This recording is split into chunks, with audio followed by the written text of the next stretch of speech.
houses in our events, and Gupta journalists, they can come, they are our members. They can come in their individual capacity, no one will be chased away. Those are our brothers and sisters, and I said in the press conference, I love them. So I don't know how can love be turned into hate. All I said was that they shouldn't be caught in between the crossfire between the EFF and the Guptas. We do not recognize ANN7 and New Ages media houses. Those are criminal enterprises used for money laundering and racketeering. Because, we know better that Morning Live used to do a huge coverage in the morning, even in the rural areas, without sponsorship.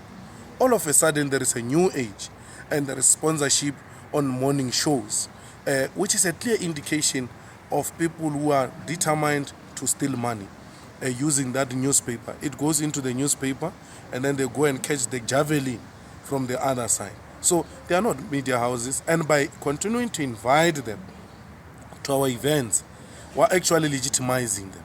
So we have no apology about that. No journalist of NN7 or New Age will be a victim of any kind if they come in their own to EFF events. We would protect them. We continue to protect those workers. The COSATU declared ANN7 and Gupta's the worst employer, but they didn't do nothing about it. So we're taking action about the whole general conduct of the Guptas and how they go about doing business in South Africa. We have nothing against journalists, but against media houses. Are you surprised at the reaction, even from like SANEF, coming out very strongly to criticize you and criticize the EFF? The SANEF failed to actually defend their position. Our spokesperson was with them in one of the interviews at the SABC. They couldn't defend it because we're not talking about journalists. We're talking about owners of media houses and media houses.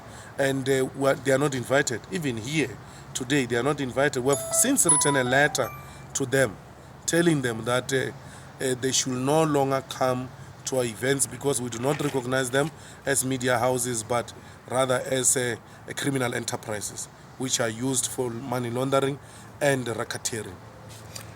Just on the program for today, sir, what will be happening and who's here?